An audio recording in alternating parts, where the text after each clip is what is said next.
Bismillahirrahmanirrahim. Assalamualaikum warahmatullahi wabarakatuh. Perkenalkan, nama saya Farid Mantanjung. Pada video kali ini saya akan memberikan tutorial cara menguji atau menguji maksudnya one way ANOVA.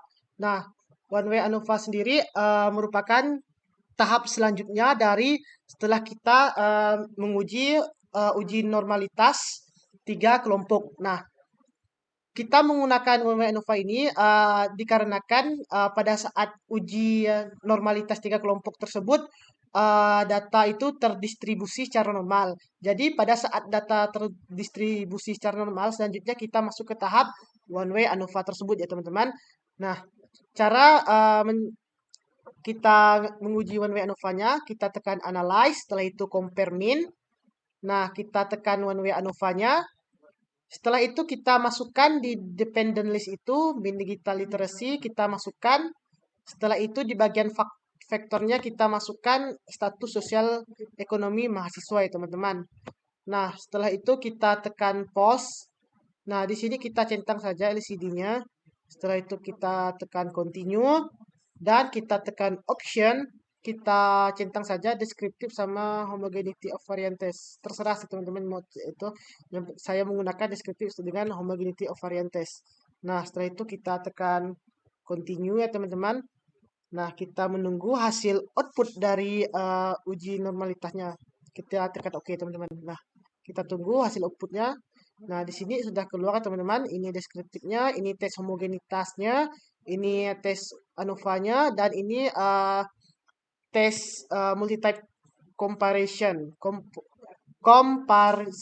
Comparison. Nah, kita lihat dulu ya teman-teman di bagian test of homogeneity of variance. Nah, teman-teman, di sini kita pahami dulu ya teman-teman.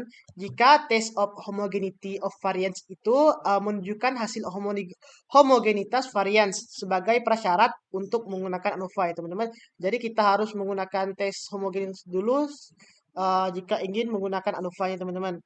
Nah, hasil yang ditemukan bahwa di bagian ini terdapat dihitung sebagai 0,856 dan untuk signifikannya 0,428. Oleh karena signifikannya itu tinggi atau lebih besar dari 0,05, maka dapat disimpulkan bahwa ketiga kelompok memiliki nilai varian yang sama atau dengan kata lain itu bersifat homogen.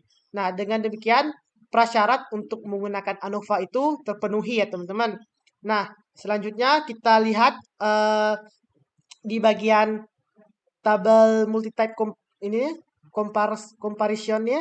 Nah, kita bisa lihat ya teman-teman di tabel multi-type comparison ini menunjukkan hasil uji lanjut untuk mengetahui perbedaan antar kelompok secara spesifik sekaligus untuk mengetahui mana di antara ketiga kelompok tersebut yang literasi digitalnya lebih tinggi ya teman-teman. Nah, mohon maaf teman-teman, kita ini dulu. Oke ya. Nah, kita lihat dulu ya teman di bagian yang pertama ini ya.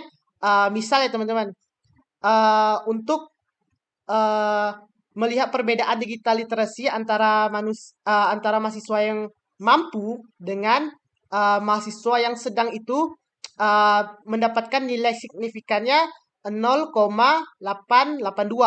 Nah, karena 0,882 ini lebih tinggi daripada 0,05, maka dapat disimpulkan bahwa tidak ada perbedaan yang signifikan antara digital literasi mahasiswa yang status sosial ekonominya mampu dan dengan mahasiswa yang status ekonominya sedang.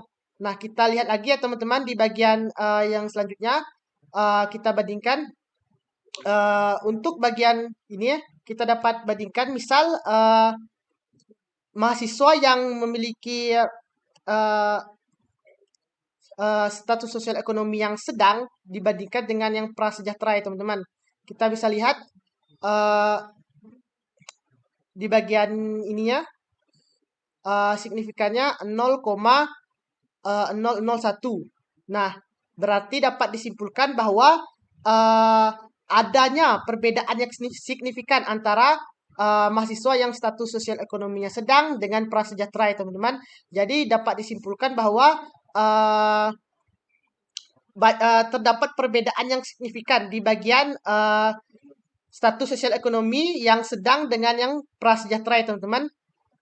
Saya dapat tarik kesimpulan bahwa mahasiswa yang memiliki status sosial ekonomi mampu dan dibandingkan dengan status sosial ekonomi yang sedang itu nilai signifikannya itu lebih tinggi sekitar 0,882 lebih tinggi daripada 0,05. Jadi dapat disimpulkan bahwa tidak ada perbedaan yang signifikan. Sedangkan di bagian uh, perbandingan antara status sosial ekonomi mahasiswa yang sedang dan prasejahtera itu uh, di bawah 0,05 yaitu 0,001. Jadi dapat disimpulkan bahwa terdapat perbedaan yang signifikan antara mahasiswa yang sedang dengan mahasiswa yang prasejahtera. Kita dapat melihat lagi perbandingan antara mahasiswa yang mampu dan mahasiswa yang prasejahtera.